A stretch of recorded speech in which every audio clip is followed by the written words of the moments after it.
y si era factible en el hospital público. Arrancamos, bueno, nosotros decidimos arrancar el trabajo definiendo la apendicitis como una inflamación del apéndice, que es una estructura tubular que se encuentra en el ángulo iliocecal, es decir, entre la cara interna del ciego y el ilio. Sus diámetros no deben pasar los 3 milímetros de espesor. Como bien dijimos, la apendicitis es la principal causa del abdomen agudo inflamatorio y se puede presentar por una hiperplasia linfoidea, por la obstrucción a través de un fecalito, o en menor porcentaje, casi un 1%, suele ser por algún proceso tumoral. Se suele presentar, el diagnóstico suele ser 100% clínico, y suele estar caracterizada por la tríada de Murphy, que es un dolor que comienza en la zona periumbilical o epigástrica, que puede estar acompañado de náuseas o vómitos, anorexia, y al transcurso entre las 6 y 12 horas de comenzado el cuadro, se irradia hacia la fosa ilíaca derecha. Es allí donde tenemos uno de los signos o maniobras, que es el signo de Bloomberg, donde nosotros ahí presionamos, y al soltar el paciente suele tener un aumento en la intensidad del dolor.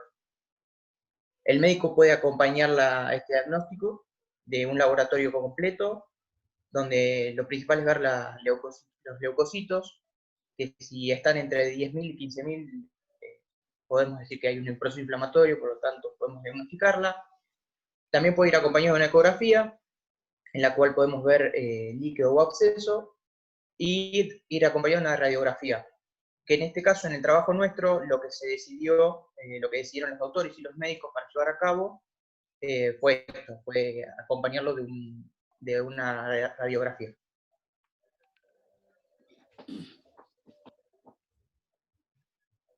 Quiero hacer una pequeña corrección. ¿Sí? Vos hablaste del signo de Bloomberg. Sí. El signo de Bloomberg, ¿por qué se produce? Por irritación del peritoneo, o sea, de las serosas. De la serosa visceral. Lo que vos haces cuando comprimís es desplazar el líquido que hay dentro del ciego. Cuando vos soltás, lo que se produce es la vuelta de ese líquido, la distensión brusca y el dolor. O sea, tiene que haber una apendicitis que va más allá de la apendicitis catarral. Catarral se llama la inflamación de la mucosa y la submucosa, ya sea respiratoria o digestiva. Entonces, el primer paso es la apendicitis catarral. La apendicitis catarral no tiene Bloomberg. Aún con el compromiso de la pared apendicular, hasta que no está el compromiso de toda la pared, no tiene el signo de Bloomberg. Es un signo tardío. En realidad lo que hay es dolor provocado en la fosa ilíaca derecha.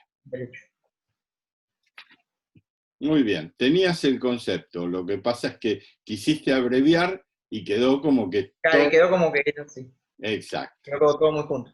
No, pero está bien, hiciste una breve introducción que es necesaria para empezar con el trabajo. Muy bien, Felipe. Sigamos. Bueno, el tratamiento que se realiza es quirúrgico. Bueno, en este caso la apendicectomía es una técnica por medio de la cual se extrae el apéndice. Es un procedimiento que puede realizarse por una vía de acceso abierta o convencional, en el cual se accede a la cavidad abdominal a través de la clásica incisión o incisión de McBurney, o también se puede ingresar por una vía endoscópica, laparoscópica, mínimamente invasiva, en el cual se ingresa a la cavidad corporal a través de con instrumentos y cámaras a través de pequeñas heridas.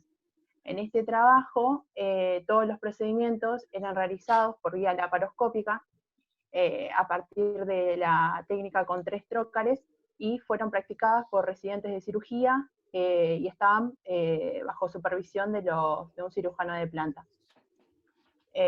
Bueno, nosotros determinamos que es un estudio observacional porque no hay intervención de los autores. es analítico y es un estudio de casos y controles, porque se divide en dos grupos, que son en este caso, en el estudio, el grupo control y el grupo ambulatorio.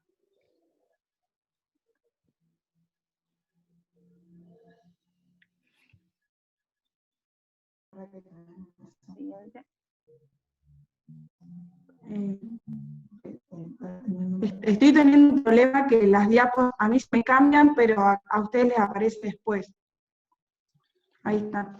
Como objetivo general del trabajo, pusimos que era determinar si la apendicectomía ambulatoria para la apendicitis no complicada es un abordaje efectivo y apropiado en el hospital público de gran tamaño que es el Hospital del Condado.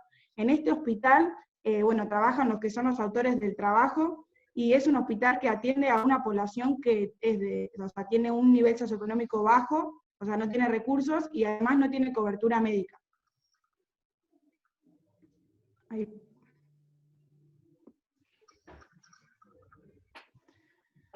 No importa, aunque tenga una demora, pasala. Sí.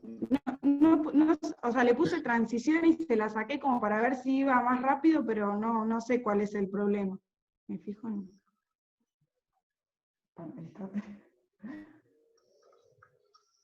Sí, nos pasaba cuando lo estuvimos practicando hoy y también se trababa.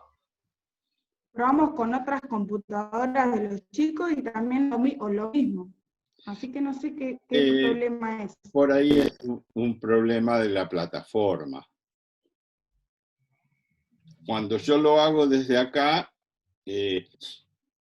pasa bien, pero hace una cosa, achicala. Ahí está. Ahí está.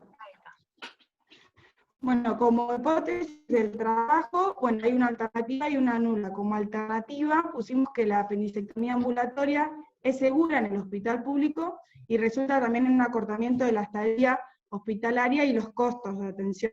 Y como nula es rechazar esa hipótesis alternativa y sería que no es segura en el hospital público y también no resulta en un acortamiento de la estadía y disminución de los costos. Yo elegí este trabajo mientras vas cambiando porque es un trabajo que se adecúa mucho a nuestra realidad, que no es un grupo de pacientes de alto nivel intelectual, de posibilidades de comprender un montón de órdenes y de cosas. Entonces, está muy bueno para nuestros hospitales. Sigamos. Bueno, en cuanto a la muestra, fue de 351 pacientes que se observaron desde el 2014 hasta el 2016. Tenemos el grupo control, que fueron 178 pacientes que se observó. Este grupo se observó durante el primer año la práctica perioperatoria estándar en aquellos pacientes con diagnóstico de apendicitis aguda no complicada. Y todos estos datos fueron recolectados prospectivamente. Y luego está el grupo experimental o el ambulatorio, que fue de 173 pacientes, y fueron aquellos que fueron ingresados también con diagnóstico de apendicitis aguda no complicada, en los cuales se introdujo el nuevo protocolo de apendicectomía ambulatoria, en aquellos que cumplían con criterios intraoperatorios y de egreso para ser dados de alta de la unidad de cuidados postanestésicos. Todo esto, el segundo grupo fue evaluado durante el segundo año. ¿En qué consistía este protocolo? Consistió en que luego de hacer el diagnóstico tanto clínico como radiológico, se le brindaba al paciente una hoja con información sobre la apendicitis, sobre tela, datos de la apendicectomía laparoscópica, y además el paciente fue aconsejado que podía irse directamente de la unidad de cuidados posanestésicos si ahí no había alguna complicación intraoperatoria. Y además se pidieron citas para el control postoperatorio y un número telefónico para hacer una encuesta luego de la operación.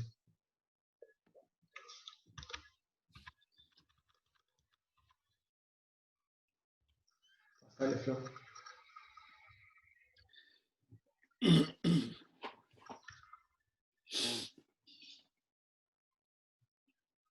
Una alternativa sería achicarlas, o sea, sacarlas de pantalla completa, a ver si pasa más fácil. Sí, lo hice, pero es como que no aparece. Me estoy fijando en la compu de mi hermana y no aparece. Tendrá que ver, perdón que me meta, la señal de Wi-Fi o algo así. Y sí, bueno, pero si no es sé, eso, porque no es mi hermana lo proyectó el otro día, Por- la semana pasada, que era el grupo de mi hermana, le fue bien y es el mismo. claro. Así quedan un poco chiquitas, pero es más fácil de pasarla. No, yo decía porque por ahí podían ponerse las dos hermanas en la misma y para no diversificar el wifi de la casa. No sé si eso sirve. No, lo que pasa, Mariel, es que nosotros Bueno, también... ahora le digo a mi hermana que vaya y mire conmigo. No, sigamos. ¿Listo? Bueno, esta tabla representa más que nada la diferencia demográfica entre ambos grupos, entre el control y el ambulatorio. Para resumir, no hubo diferencia, excepto en la edad media, que es lo que aparece ahí arriba, que fue aproximadamente 34 años, la edad media. Después dice que el 62% fue de hombres, un 35% tenía comorbilidades médicas, un 19% tenía una cirugía abdominal previa, y la duración media de síntomas preoperatorios fue de 10 días. Pero bueno, no hubo muchas diferencias. ¿Para qué se hace esta tabla?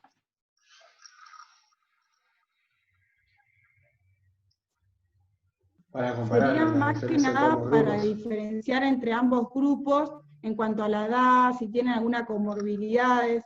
Se Sí, vio sí. que en la edad eran distintos, es más, en el grupo ambulatorio eran más añosos y además tenían, había diferencia, muchos tenían cirugías previas, comorbilidades, como para diferenciar los grupos.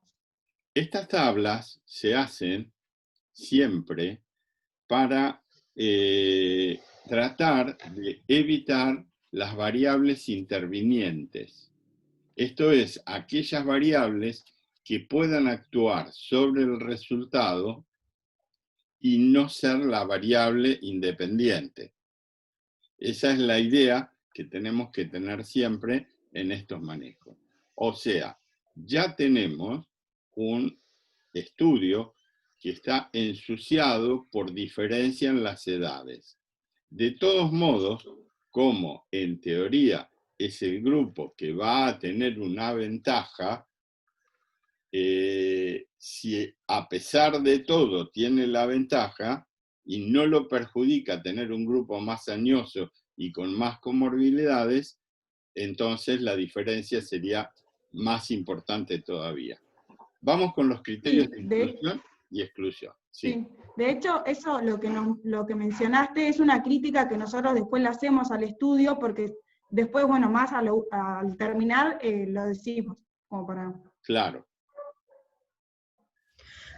Bueno, lo que son los criterios de inclusión, se incluyeron en el estudio todos pacientes de 18 años o más que fueron sometidos a una apendicectomía laparoscópica por una apendicitis aguda no complicada o supurada.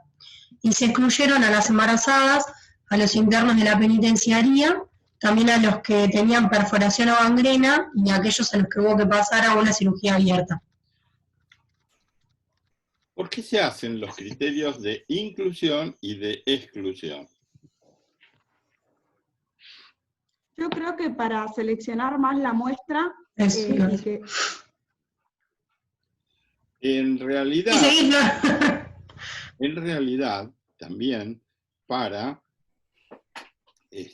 excluir otros factores que puedan afectar el resultado, como el embarazo, como el tema de la penitenciaría es por vivir en una cohorte cerrada que seguramente tiene algún tipo de patologías, como estamos viendo actualmente con el COVID o como hemos visto con el HIV. Bien, vamos a las variables. Bueno, como variable independiente pusimos la apendicectomía laparoscópica ambulatoria y como dependientes la duración de la estadía, las readmisiones, los costos de atención y la satisfacción del paciente.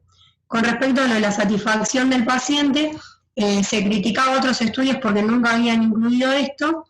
Lo que se hacía era darles el alta y se los citaba a las 2 semanas para un seguimiento y para una encuesta.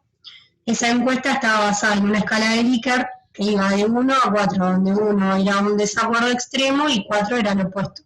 Lo que incluía la encuesta era la capacidad para retornar a las tareas cotidianas, si habían comprimido bien el tratamiento, cómo manejaban el dolor. También se les había preguntado si estaban nerviosos y si podrían hacerlo de vuelta, si lo harían de la misma manera. Lo que se sacó limpio de las encuestas es que un tercio, en realidad, o sea, 2/3 de la población concurrió al hospital o se los contactó telefónicamente para hacerles la encuesta, y 1/3 no. Se cree que ese porcentaje que no fue es porque no tenían preguntas o porque no necesitaban seguimientos. También lo que se propone es que fueran a otro hospital, pero en realidad los autores dicen que es el único hospital al que concurre la mayoría. Así que eso estaba como medio descartado. Y bueno, después como variables intervinientes, tenemos la edad, el sexo, comorbilidades, historias de otras cirugías abdominales, duración de los síntomas, transporte, ya que se les preguntaba si tenían medio de transporte para retornar a su hogar, y algunos no tenían, o no lo pudieron conseguir para ese día, o no tenían hogar tampoco.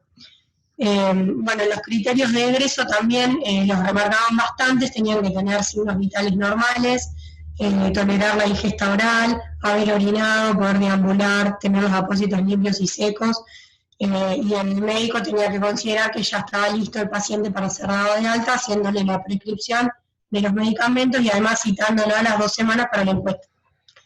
Después, como hallazgo intraoperatorio, la presencia de líquido purulento o adherencia no los incluía del estudio, a diferencia, bueno, la perforación y la gangrena que sí, y bueno, la carencia hogar también influía. Sí.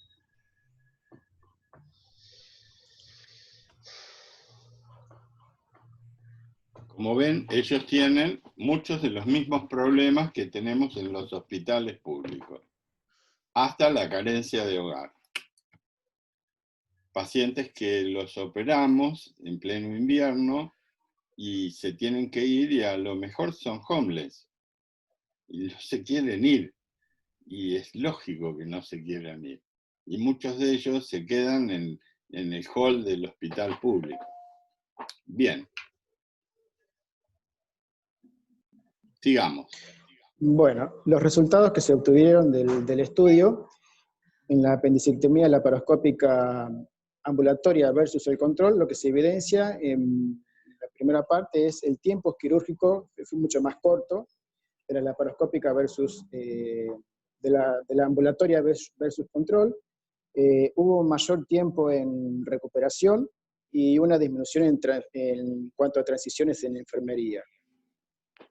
En cuanto a las complicaciones, no hubo diferencias en cuanto a visitas al departamento o reingresos y ningún tipo de emergencias luego de haberse dado de alta a los pacientes. Y sí se evidenció también una disminución del tiempo de estadía en el hospital, 9 contra 19, 9 horas contra 19 horas, de la ambulatoria contra el caso de la apendicectomía estándar. Eso fue lo más significativo. Y además se demostró también que redujeron costos en un gran alto porcentaje. Se ahorraban, decía en el estudio, $300 aproximadamente. Y además se han comparado otros estudios también con una prueba mayor y se evidenció en realidad, también este tipo de cosas. Es muy gracioso querer amplificar los resultados poniendo el tema del tiempo de estadía hospitalaria, porque por definición ellos lo mandan a la casa. Así que claro, los únicos que en realidad aumentan ese tiempo de estadía un poco son aquellos que se tienen que quedar porque no reúnen las condiciones para ser mandados. Para darle de alta. Bien. Sí. Y las conclusiones que se obtuvieron fueron que la apendicectomía ambulatoria es segura en un hospital público y resulta un acortamiento de la estadía hospitalaria y disminución de los costos de atención. Los criterios estrictos para el egreso y el énfasis en la educación y comprensión del paciente son importantes para identificar a aquellos en los que podría probablemente fracasar el protocolo y que deberían ser admitidos para observación. En esto hicieron mucho hincapié. en cuanto a la educación de los pacientes, para que tuviera éxito este estudio. Es por eso que siempre se dudaba de hacerlos en hospitales públicos con pacientes de capital simbólico muy reducido. Bueno, después, con respecto a las críticas, analizamos que el título es claramente indicativo, que es claro, fácil de entender, tiene 8 palabras. Con respecto a los autores, hay autoría múltiple y se acciona la responsabilidad de cada uno en el trabajo. Sí.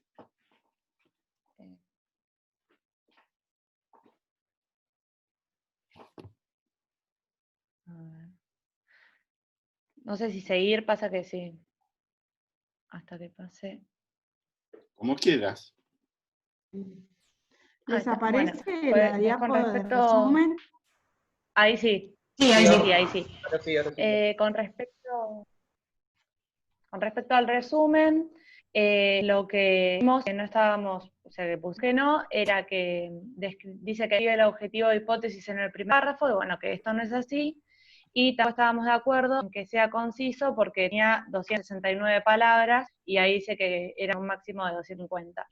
Después, bueno, se describía el diseño y la metodología en el segundo párrafo, los resultados en el tercero y conclusiones en el cuarto. Y con respecto a la introducción, dice, se presenta el qué y el porqué de la investigación muy claro, el problema de investigación también se identifica y se define. Y con respecto a las variables, el estudio selecciona y la asociación entre variables se describe indicando su calidad de dependiente e independiente. Y también las variables extrañas se reconoce e indica su grado de control.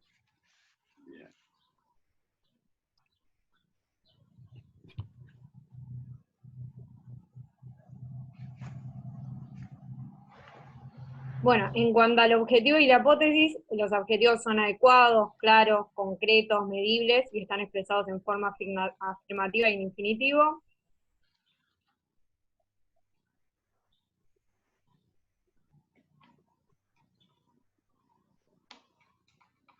Bueno, sigo. En cuanto al diseño, es apropiado para el objetivo del estudio.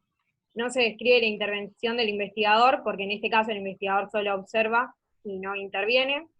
Sí se explica la dimensión temporal, se especifica la unidad y el nivel de análisis, y es metodológicamente adecuado a los datos a producir.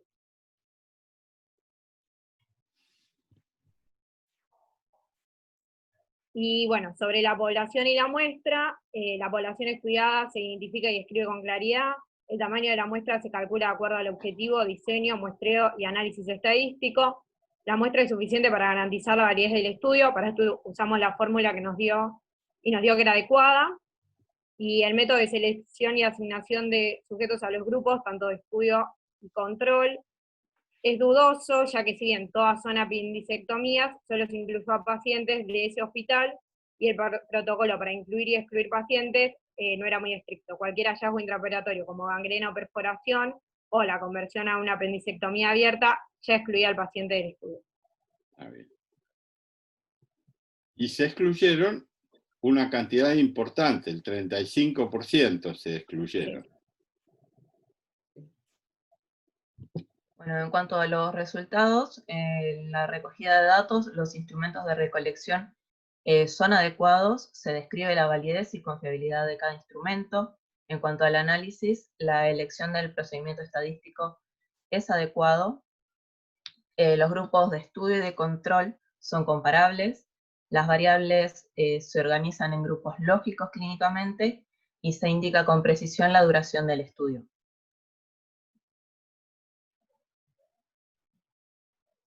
Así es. El estudio duró 2 años, sí, como ya mencionaron. Y un mes de transición en el cual seguramente han empezado a mandar a algunos enfermos a la casa para ver qué pasaba. Luego, respecto a la presentación de los datos, la selección de resultados responde a la pregunta de investigación y prueba la hipótesis.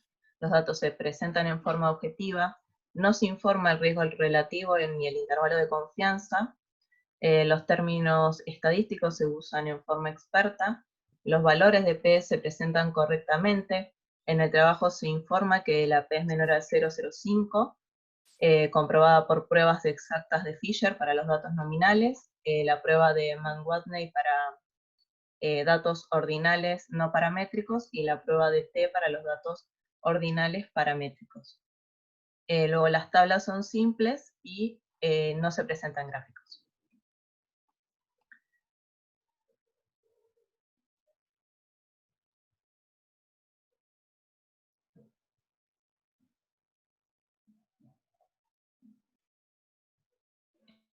Bueno, en cuanto a la discusión y conclusiones, los hallazgos se discuten en relación con el objetivo. La generalización tiene como garantía la justificación los resultados obtenidos. Se distingue entre significación estadística y relevancia clínica, y el contenido de las conclusiones corresponde con el objetivo. En cuanto a la bibliografía, analizamos las referencias bibliográficas, nos parecieron adecuadas, con la excepción de 2 artículos que nombran, que son, uno es un ensayo controlado randomizado de colecistectomía laparoscópica versus convencional, y la otra es una revisión sistemática sobre resultados de una resección laparoscópica para cáncer de colon y de recto. Y luego las referencias son actualizadas, había más del 50% que están dentro de los últimos 5 años.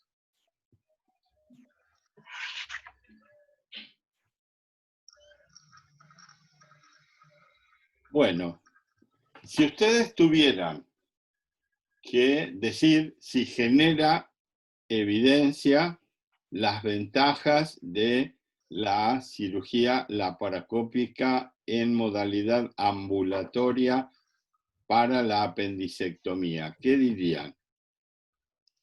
Sí, concluimos que para nosotros este trabajo genera evidencia, ya que se demostró que es seguro en un hospital público, produce un acortamiento de la estadía hospitalaria y de los costos, y además, como dijo Flor, la muestra por la fórmula fue representativa.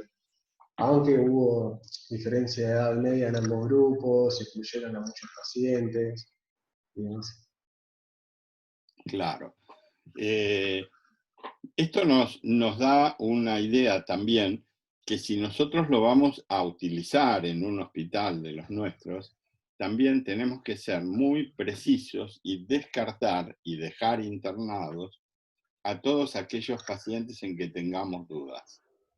Que vayan a una vivienda muy inadecuada, que no nos podamos contactar con ellos, que no comprendan las pautas de alarma que nosotros le damos, porque todo eso nos va a exponer a que el paciente tenga problemas en la casa, consulte tardíamente y pueda tener problemas severos de salud.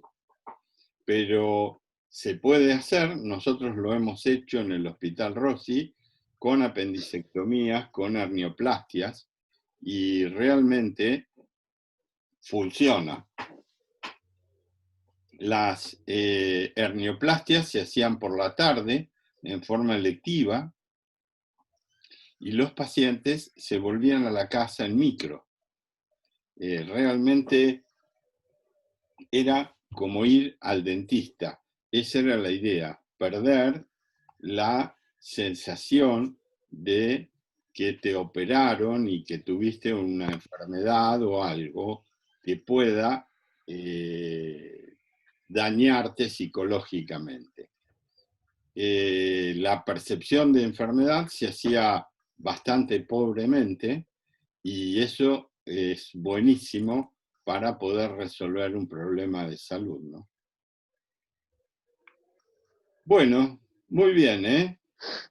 Muy bueno. A pesar de las demoras de los slides, el resto anduvo bárbaro. Pero bueno. Sí, quería pedir disculpas porque fue lo que hicimos solucionar, porque hoy a la mañana también pasó lo mismo y no pudimos, como que no sé si, para mí es la presentación, no sé si es en internet y la computadora, es la presentación. Ah, puede ser, pero No hay problema, Florencia. En realidad pudimos verlo, pudimos usarlo, y estos temas de tener problemas con la tecnología pasan, y bueno, lo importante es el trabajo que ustedes hicieron, la intención de mejorarlo, y todo el trabajo que hicieron con el trabajo que analizaron, que eso es lo que vale. Estamos sobre el fin del tiempo de la